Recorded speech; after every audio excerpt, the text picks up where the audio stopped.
வணக்கங்க. வாங்க நாம் இன்னைக்கு பார்க்க போகிறது கிராமத்து ஸ்டைல் மட்டன் குழம்பு எவ்வளோ சூப்பராக செய்யுதுன்னு இன்றைக்கி பார்க்க போகிறோம். ரொம்ப டேஸ்டியாக சூப்பராக இருக்க அந்த மட்டன் குழம்பை நீங்கள் ஒரு முறை பார்த்தீங்கன்னா இனி அடிக்கடி நீங்கள் செய்வீங்க. ரொம்பவே டேஸ்டியான மட்டன் குழம்பு இட்லி, தோசை, ரைஸ் எல்லாத்துக்குமே சூப்பராக இருக்குங்க. இந்த குழம்புக்கு தேவையான மசாலா பார்க்கலாம். அரை முடி தேங்காய், பட்டை, கிராம்பு, ஏலக்காய், அப்புறம் கசகசா, சோம்பு, மிளகு எல்லாமே ஒவ்வொரு டீஸ்பூனுங்க. இதில் பிரிஞ்சில், கல்பாசி, மராத்தி மொட்டு எல்லாம் போட்டுக்குங்க. இது எல்லாத்தையும் நைஸாக அரைக்கணுங்க. பொடிகள் என்ன பார்க்கலாம். 2 டேபிள் ஸ்பூன் குழம்பு மிளகாத்தூள், 1 டேபிள் ஸ்பூன் மிளகாத்தூள், அரை டீஸ்பூன் காஷ்மீர் சில்லி, மஞ்சத்தூள் அரை டீஸ்பூன். மட்டனோடு சேர்க்குறதுக்காக ஒரு முருங்கைக்காய், ஒரு 3 கத்திரிக்காய் நறுக்கி வச்சுருக்கேங்க. தக்காளி பெரிய பழமாக ஒரு 3ங்க. உங்கள்கிட்ட சின்னதாக இருந்தால் 5 எடுத்துக்கோங்க. இப்போது இஞ்சி பூண்டு பேஸ்ட் அரைச்சிருக்குங்க. இந்த இஞ்சி பூண்டு பேஸ்ட்டில் பாதி மட்டன் வறுவலுக்கு சேர்த்துருவேங்க. சின்ன வெங்காயம் ஒரு கைப்பிடி அளவுக்கு 1-2 அரைச்சி வச்சுருக்கேங்க. கடாய் வச்சுட்டேங்க. எண்ணெய் ஊற்றிட்டேங்க. சோம்பு போட்டுக்கலாம். சோம்பு 1 டீஸ்பூனுங்க. இது பொரியட்டுங்க. ஓகேங்க. நீங்கள் இப்போ தான் நம்ம வீடியோவை முதல்ல பார்க்குறீங்களா? பார்க்குறேன் மறக்காமல் நம்ம சேனலுக்கு சப்ஸ்கிரைப் பண்ணிடுங்க. பண்ணிட்டீங்களா? இப்போ பட்டை, கிராம்பு, ஏலக்காய், கொஞ்சம் கல்பாசி சேர்த்துக்கலாம். இது பொரியட்டும். மறக்காமல் சப்ஸ்கிரைப் பண்ணிட்டீங்களா? அப்படியே கீழே இருக்க பெல் பட்டன் ஆள் கொடுத்துருங்க. ஓகே. இப்போ வெங்காயம் நறுக்கி சேர்க்க போகிறதில்லங்க. 1-2 தட்டி வச்சுருக்கோம் இல்லையா, அந்த வெங்காயத்தை இப்போ சேர்த்துக்கலாம். இப்படி சேர்த்துக்குங்க. வெங்காயம் சேர்த்துட்டு நல்லா வதக்கிவிடுங்க. வதங்கட்டும். வெங்காயம் வதங்கிடுச்சுங்க. இப்போது இஞ்சி பூண்டு பேஸ்ட் ஒரு 1.5 டீஸ்பூன் அளவுக்கு சேர்த்துக்கலாம். அதையும் சேர்த்துட்டு நல்லா கலந்து விடுங்க.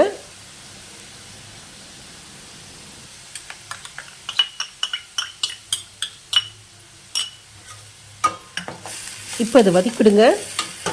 இது நல்லா வதங்கட்டுங்க. இப்போது அரைச்சி வச்சுருக்கிற தக்காளி பேஸ்ட் இருக்கு இல்லையா, அந்த சேர்த்துக்கலாம். இந்த மாதிரி மசாலா அரைச்சி குழம்பு வச்சு பாருங்களேன், அப்படி மணக்குங்க. தக்காளி பழத்தை சேர்த்துட்டு நல்லா கலந்துவிடுங்க. நாம் இன்றைக்கி இந்த டிஷ்ஷில் எதையும் நறுக்கி சேர்க்கலாங்க, அரைச்சி தாங்க சேர்க்குறோம். இது எல்லாத்தையும் சேர்த்துட்டு நல்லா வதக்கிவிடுங்க. வதங்கட்டுங்க. இதெல்லாம் கொச்சிட்டு எண்ணெய் பிரிஞ்சு வரட்டுங்க. வெயிட் பண்ணலாம். இந்த குழம்பு ரைஸ், அப்புறம் சப்பாத்தி, பூரி, இட்லி, தோசை எல்லாத்துக்குமே சூப்பராக இருக்குங்க. இந்த குழம்புக்குரிய மசாலா சேர்த்துக்கலாம். ஏற்கனவே அளவுகளை சொல்லிட்டேங்க, அதனால் பொடிகளை அப்படியே சேர்த்துக்கலாம். பொடிகளை சேர்த்துட்டு நல்லா கலந்து விடுங்க. இந்த குழம்பு வைக்கும் போதே வாசனை மூக்கு துளைக்குங்க, ஒரே மணக்குங்க. உங்கள் வீட்டில் இருக்கவங்களும் எப்படா சமையல் முடியும்னு காத்திருப்பாங்க. அந்தளவுக்கு பசி தூண்டுங்க. முருங்கைக்காய், கத்திரிக்காய், மட்டன் காம்பினேஷனில் குழம்பு வச்சு பாருங்களேன், சட்டி சோறு காலியாக இருங்க. அந்தளவுக்கு சூப்பராக இருக்குங்க. நல்லா கலந்து விடுங்க. இப்போ முருங்கைக்காய் சேர்த்துக்கலாம். அது கூடயே கத்திரிக்காய் சேர்த்துக்குங்க. கத்திரிக்காய் அதிகம் சேர்த்துறாதீங்க. இந்த குழம்புல மட்டன் பீஸை விட எலும்புகள் அதிகமாக இருக்கணுங்க. அதேமாரி தூஞ்சல் அதிகமாக சேர்த்துக்குங்க. நான் மட்டனை ஏற்கனவே வேக வச்சு எடுத்து வச்சுருக்கேங்க. அதனால் கத்திரிக்காய், முருங்கைக்காவை மசாலா சேர்த்து பாதியில் வேக விடலாம். மசாலா சேர்த்த இந்த காய்கறியில் நல்லா வதக்குங்க. இப்போ இந்த மட்டன் குழம்புக்கு தேவையான உப்பு சேர்த்துக்கலாம். உப்பு பார்த்து சேர்த்துக்குங்க. எப்போவுமே குழம்புல உப்பு கொஞ்சமாக சேர்த்துக்குங்க. கொஞ்சமாக இருந்தாலும் திருப்பி சேர்த்துக்கலாம். இப்போது இந்த மசாலா வேகிறதுக்காக தண்ணி சேர்த்துக்கலாம். தண்ணி சேர்த்து வதக்கி விடுங்க. அதே மாதிரி மட்டன் குழம்புல எலும்பு சேர்க்கும்போது தனியாக வேக வச்சு எடுத்துக்குங்க. ஒவ்வொரு சமயம் எலும்பு வேகாதுங்க, அதனால் தனியாக வேக வச்சு எடுத்துக்குங்க. ஒரு 4 விசில் அடிக்க விடுங்க. இப்போது இது கொஞ்சமாக தண்ணி சேர்த்துக்கலாம். நல்லா வதக்கிட்டு இந்த மசாலா பச்சை வாசனை போகிறதுக்காக கொஞ்சம் மூடி வேக விடலாம். வேகட்டுங்க. இப்போ திறந்து பார்க்கலாம். மசாலா பச்சை வாசனை இல்லைங்க, காய் பாதையில் வெந்திருக்குங்க. இப்போ ஒரு முறை கலந்துவிடுங்க. அடுப்பு சின்னதாகவே இருக்கட்டுங்க. அடிப்பிடிச்சிடாமல் கிண்டி விடுங்க. நான் ஏற்கனவே தேங்காய் அரைச்சி வச்சுருக்கேங்க. தேங்காவை நல்லா நைஸாக அரைச்சிக்கோங்க. பேஸ்டமாக இருக்கணுங்க. தேங்காய் கூட சேர்க்குற பொருள்னு பார்த்துட்டோங்க. இப்போது அரைச்சி இந்த பேஸ்ட்டை சேர்த்துடலாம். தேங்காய் சேர்த்துட்டு நல்லா கலந்துவிடுங்க. கலந்துட்டேங்க. இப்போ இந்த குழம்பு ஒரு கொதி வரட்டுங்க.